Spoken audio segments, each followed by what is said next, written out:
Om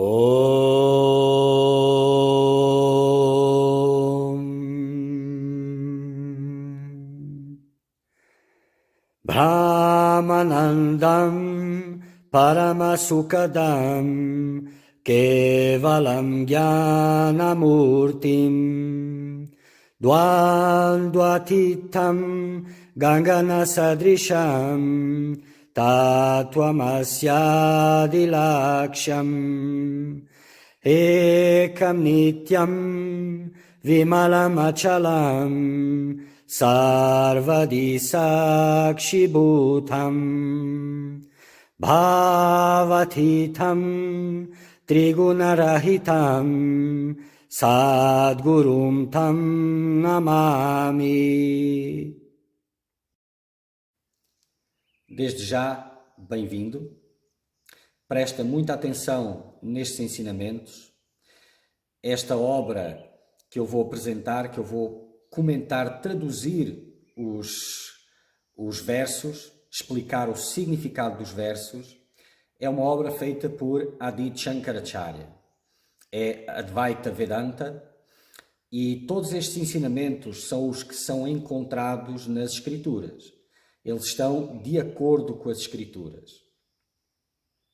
Deves de escutar estes ensinamentos com muita atenção, depois refletir bastante sobre estes ensinamentos e meditar sobre estes ensinamentos para que eles possam dar frutos no teu coração.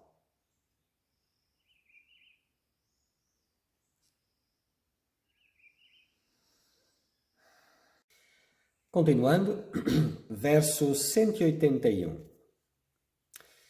Desta forma, o dever daquele que busca a libertação deve ser o purificar da mente. E depois a liberdade aparece para ele como maçã em sua mão. Mais uma vez, muitas das práticas espirituais, o praticante tenta forçar algo, sem se preocupar tanto com a purificação da mente. E no fundo, sendo ela a base de tudo, não é? Porque todo o trabalho espiritual que é polarizado por tamas ou rajas, não é? Através da ganância espiritual, do caminho mais curto por causa dessa ganância, por causa da preguiça também, da dificuldade de fazer, tudo isso não purifica a mente e mantém tudo como está. Então, quem busca a libertação deve de purificar a mente. Como purificar a mente? Pergunta o discípulo.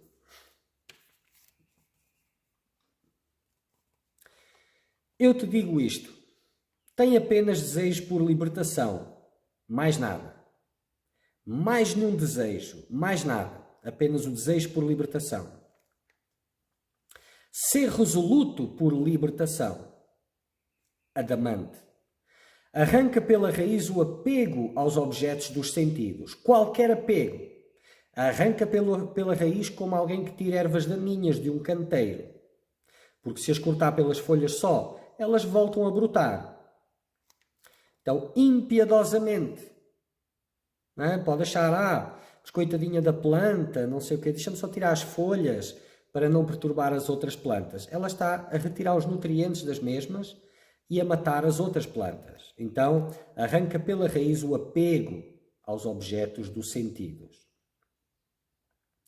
Desiste de todos os trabalhos nessa direção, na manutenção dos objetos dos sentidos.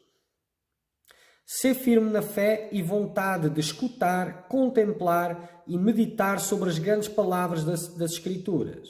Não é? Então, quando tu cortas o apego aos objetos dos sentidos, o investimento na direção dos mesmos, sobra tempo. E esse tempo deve ser contemplado. Não é? No escutar, contemplar e meditar sobre as grandes verdades, as grandes palavras das Escrituras. Pois elas, todas estas que estamos aqui mostrando, há uma essência para onde elas apontam. E à medida que a mente fica mais sutil, poderá meditar constantemente mais nessa essência, nessa sutilidade, se abstraindo de todo o resto até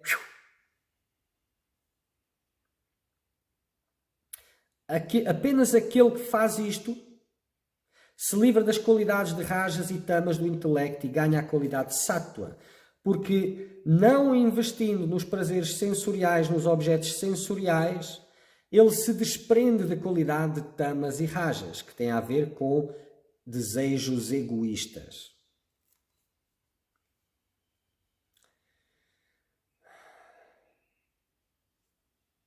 Repetindo mais uma vez, tem desejo apenas por libertação e por mais nada. É bem claro este trecho. Ser resoluto por libertação, teimoso, focado, radical. Acho que chega, não é? E arranca pela raiz o apego aos objetos dos sentidos. Aqueles que deves te afastar como quem se afasta de veneno. Lembras? Porque tem sempre aquela conversa. Mas é só cortar o apego. Eu não preciso me afastar dos objetos. Em verdade, não tem como afastar dos objetos. Mas tem como fazer bastante nesse sentido.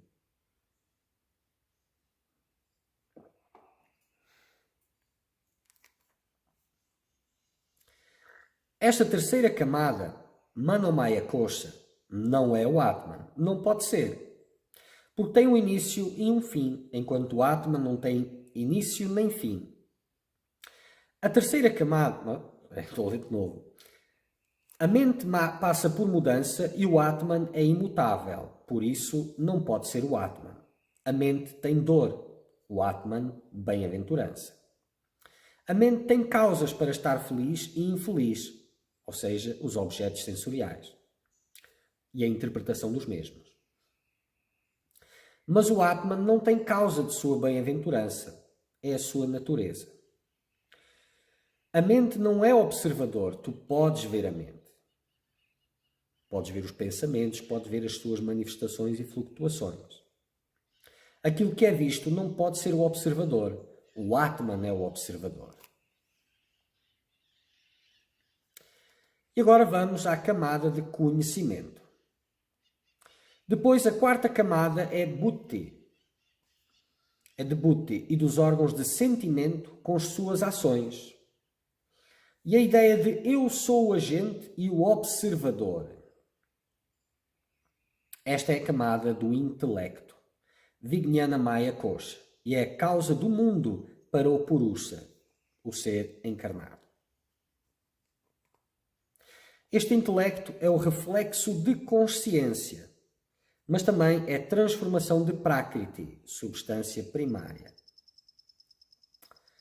Natureza. Por isso não pode ser Brahman. Funciona como eu, se sente como eu realmente vejo e escuto. Estes são todos os trabalhos do intelecto e é sentido no corpo e nos sentidos, por reflexo até cá embaixo. Desde lá de cima, desde a camada mais sutil, aquela ali, né? A fronteira entre não Atman e Atman, até aos aspectos mais grosseiros, aos desdobramentos. Só palavras, claro.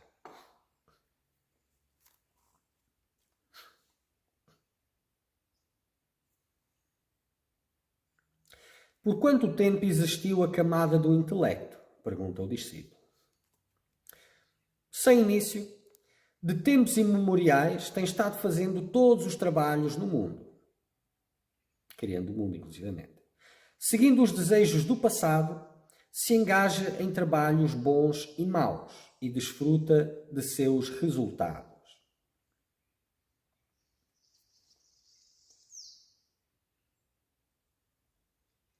Até porque a continuidade de tempo faz parte da ilusão, não é?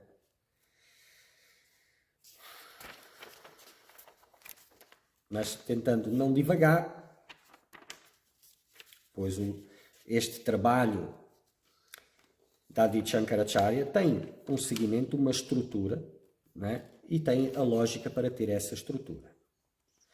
Assume diferentes tipos de corpos em diferentes planetas. E os três estados que vês, Jagrat, Swapna e Susupti, acordado, sonho e sono profundo, todos pertencem a esta camada do intelecto e também o prazer e a dor, até porque ele é a origem, a semente de todo o resto. Não é? Em diferentes tipos de planetas, em diferentes tipos de suas criações.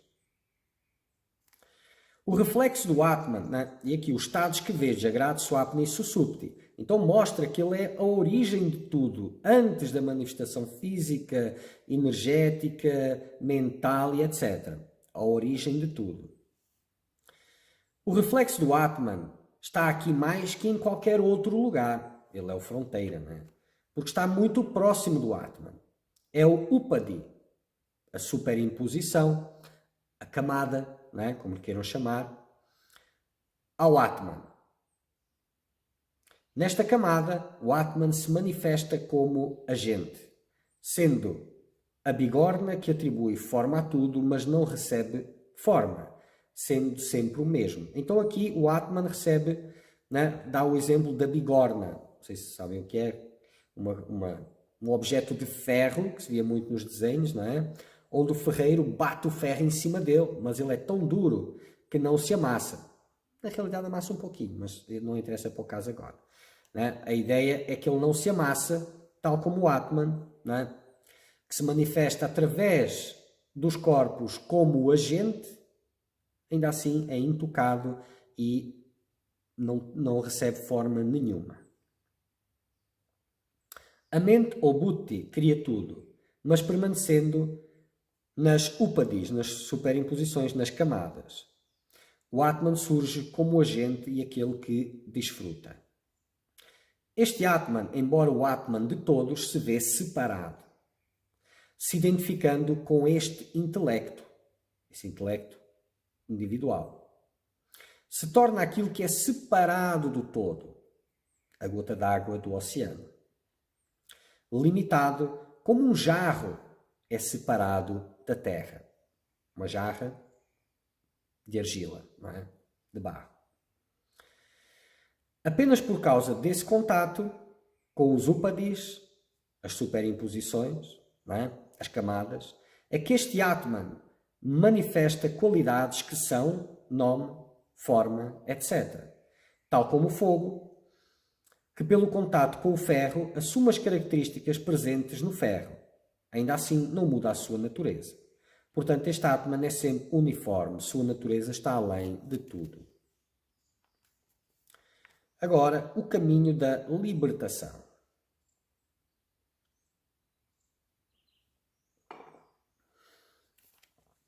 O discípulo disse: até agora entendi. Diz ele. Esta deve ser das frases mais escutadas por um mestre. Entendi. Quando não entendeu. Mas se isto é realmente assim, a libertação é impossível. Dizes que através da ignorância o Atman ficou preso. E dizes não haver início para estes upadis, estas camadas. Se assim é, como podemos terminar? Não pode haver um fim para aquilo que não tem início. E por isso este estado de egoísmo deve ser infinito. Eu estava agora a sorrir porque, não é? A lógica, o discípulo inteligente, com um bom raciocínio lógico, mas a lógica distorcida ao seu condicionamento, não é? Dentro do seu nível de consciência. Por isso, como pode haver alguma libertação? Me explica, por gentileza, ó Salvador da humanidade. Aí vem o mestre e fala. Questionaste adequadamente, ó instruído. Instruído, aquele que aprendeu coisas.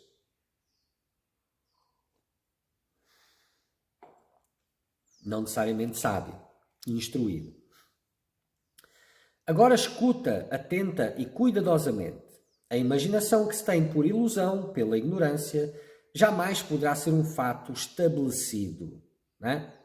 Se é imaginação, fruto da ilusão, mas se é imaginação, não é um fato estabelecido. E sem a ignorância, não tem imaginação, não é? não poderá haver um contato com os objetos, com os upadis do Atman, as camadas, os corpos, não é? Tudo o que tivemos a descrever anteriormente.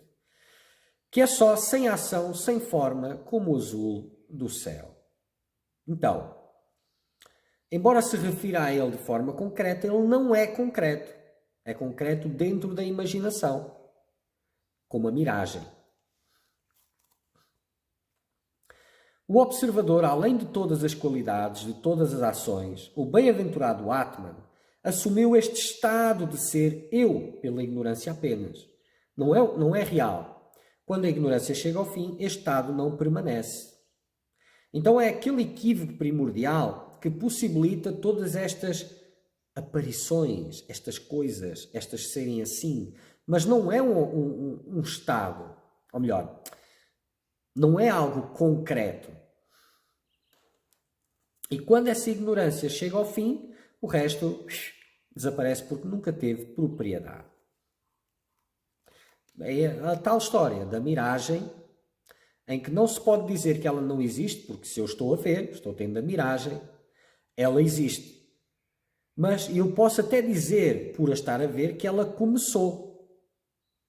Logo que vai terminar.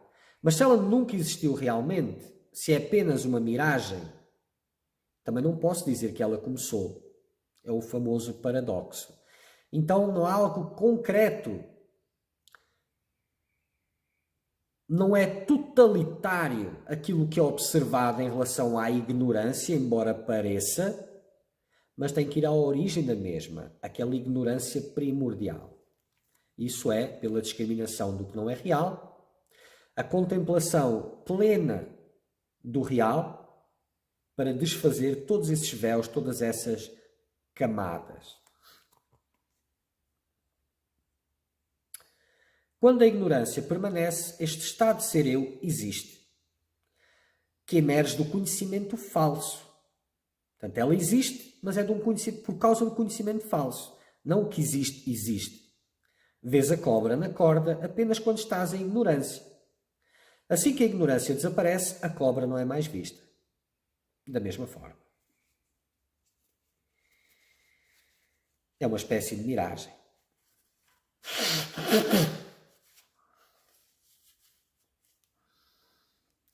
Esta avidya é sem início, mas quando a avidya emerge, então esta avidya desaparece. Mas quando a vidya emerge, a vidya ignorância, vidya sabedoria. Quando ela emerge, quando há a experiência direta do Atman, então a avidya, a ignorância, desaparece. Assim como o surgimento do estado acordado, o sonho termina. Mais ou menos, mas pronto. Pela raiz e tudo morre. Por isso, quando este intelecto é unido ao Atman, este intelecto também chega ao fim como a anterior não existência. Não é? Ele chega ao fim como a anterior não existência, porque ele nunca existiu. Observamos que um estado prévio de não existência pode chegar ao fim mesmo que não tenha início, como a miragem. Não é? Já expliquei várias vezes. É o mesmo com a aparência de um eu individual. Esta aparência é devida à falsa identificação do Atman com o intelecto e outras camadas, as subsequentes que o intelecto cria. O Atman, pela sua natureza, é essencialmente distinto e separado delas. A identificação do Atman com o intelecto, etc., é causado pela ignorância. Mas este estado de eu não é nada separado do Atman real. A serpente é separada da corda.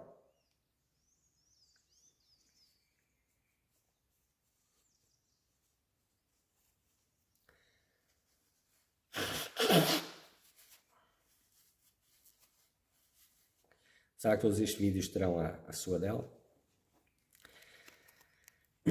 Real conhecimento é a causa da destruição. É a causa da sua destruição. Real conhecimento é que Brahman e Atman são um e o mesmo. Esta é a decisão certa da Escritura. A conclusão, não óbvia, talvez não tão óbvia, né? Mas é a conclusão final, última, é o fruto da Escritura, é para onde ela aponta. E é a causa da destruição do não real. E essa unidade do Atman apenas existe através de discriminação entre este self e o self real.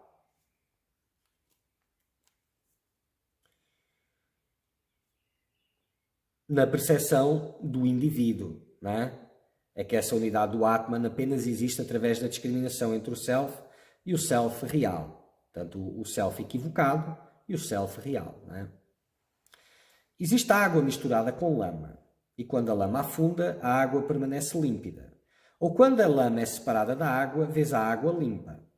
Mas a água, quando misturada nos seus upadis, a lama, as camadas, não aparenta estar límpida. Da mesma forma, quando separas este Atman dos seus upadis, das suas camadas, o não-self, não é? O Atman brilha em toda a sua glória.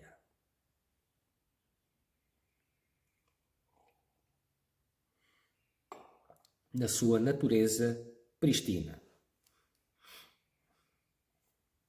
Quando terminaste, desististe, cortaste de vez com o irreal, então o real se manifesta. Portanto, deves deixar para trás o real, te identificando com o self real. Deves deixar para trás o irreal, te identificando com o self real. Isto é muito importante, não é? A polarização da mente de um buscador normalmente é chegar no real, não é? Chegar na verdade, realização final, etc.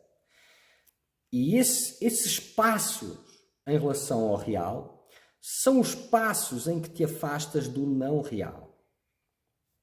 Quando terminaste, desististe, cortaste de vez com o irreal, desde o intelecto, descendo pelos outros upadis, pelas outras camadas, até ao corpo e aos objetos sensoriais. Quando terminaste, desististe, cortaste de vez com o irreal, então o real se manifesta. Esta é a frase que eu costumo dizer, não é? Da atitude de um buscador da verdade. Eu não quero nada mais deste mundo, nem de outros mundos. Quero apenas liberdade.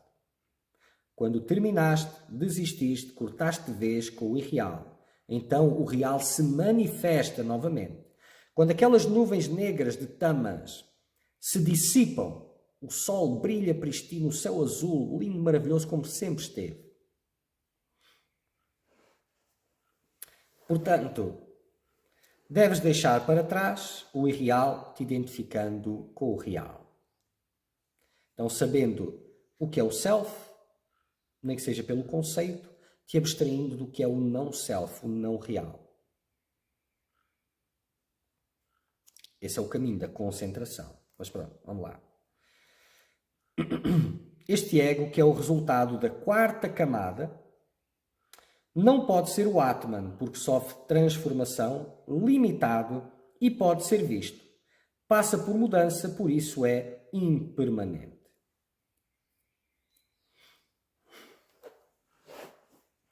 Agora, a camada de bem-aventurança. Não é? A quinta camada é Anandamaya Kosa, a camada de bem-aventurança. O reflexo da verdadeira bem-aventurança, o reflexo. Só que está refletida na qualidade de tamas de Maya. É aquela maravilha, mas refletida em tamas, que é o que é possível, que é a origem da criação, suposta. E apenas a sentimos em circunstâncias favoráveis. Vem de boas ações e surge sem qualquer esforço da nossa parte. Então, as circunstâncias favoráveis são as que são vistas como favoráveis, não é? Isso é muito relativo de indivíduo para indivíduo.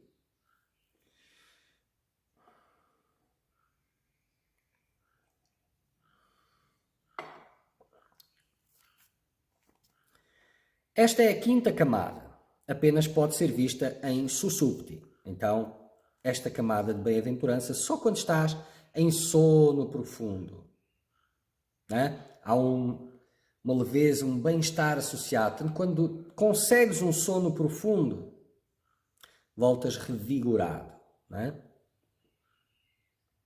Porque estavas livre de ti mesmo naquele momento. Ou do que chamas de ti mesmo.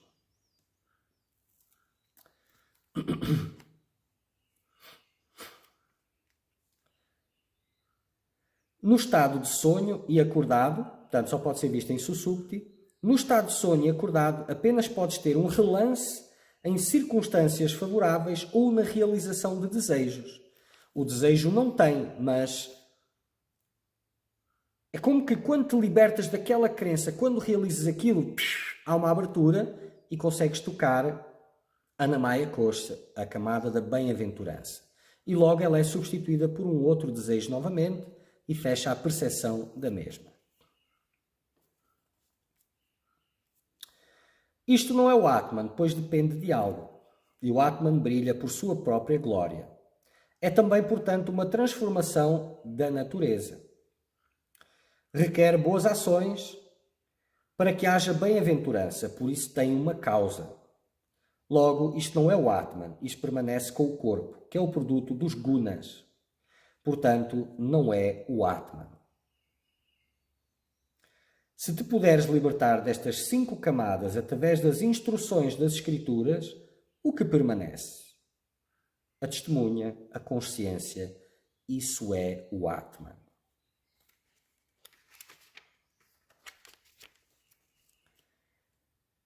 Que é autorrefulgente, livre das 5 camadas, a testemunha dos 3 estados, Jagrat Swapna Susupti, imutável, puro e sempre bem-aventurado. Conhece isto como o teu self. Isso é o Atman. Então, e relembrando como é que se faz isso, não é? Libertar dessas 5 camadas através da discriminação entre o que são as camadas, que é o Atman, e a renúncia das camadas identificadas.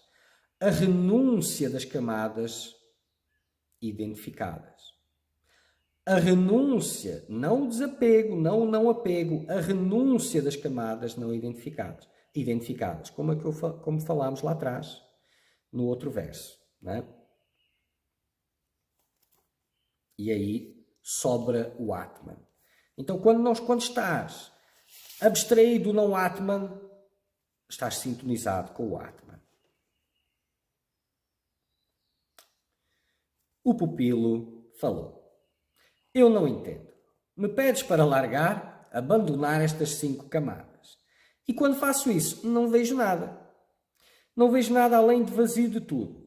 Portanto, me diz, o que tem para ser conhecido lá? Bom, mas pelo menos ele está a conseguir ver esse vazio, ou seja, ele está a conseguir largar, de certa forma.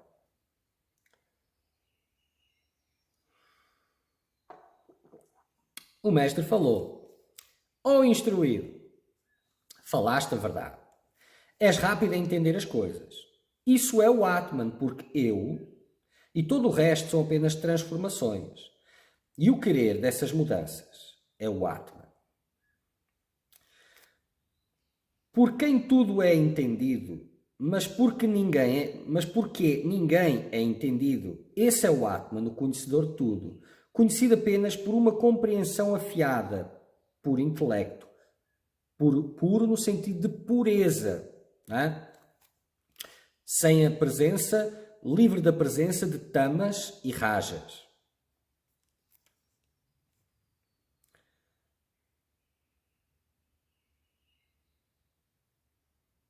E até porque não há ninguém para entender o Atman, né? Por isso é que, mas por ninguém é entendido. Não há mais nada nem ninguém além do Atman para poder entender o Atman, né? E ele entende tudo porque ele é a origem de tudo. Conhecido apenas como uma compreensão afiada por intelecto. Por intelecto, intelecto puro sem o tamas, logo a visão direta do brilho do sol, do Atman, da identidade real. Te tornas a testemunha daquilo que vês, quando nada mais tem para ser visto. O conceito de testemunha se torna irrelevante. não é? Porque não estás, e quando não estás vendo mais nada, tornas-te aquilo, não é, que estás vendo. Neste caso, o nada é o tudo. E o tudo é diferente das partes daquilo que chamas tudo normalmente. Talvez seja mais confuso assim, não é? Então, o que tu chamas de tudo é o conjunto de todas as manifestações e todos os objetos. Não é esse o tudo que aqui se refere. Essas são partes, mas eles não são o tudo. O pano de fundo é o todo. E quando tu não estás a ver nada, não estás a ver nenhum objeto, não é? E aí te tornas testemunho dessa totalidade.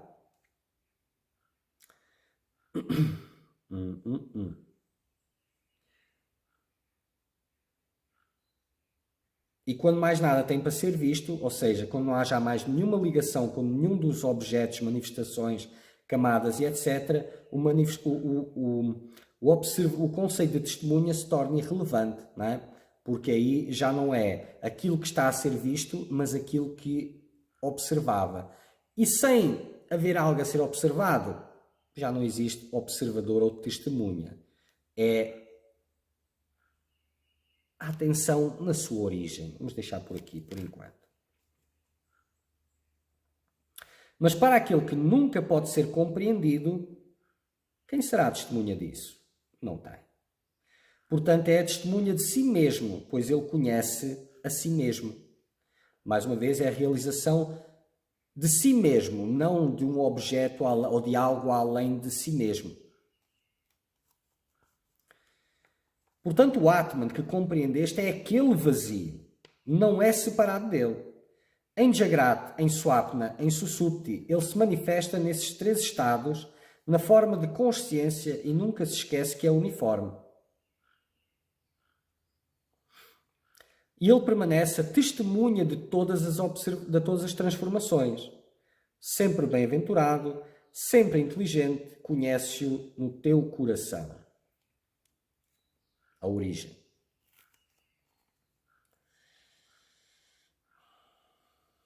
Digamos que o centro desse universo reconhecido, observado,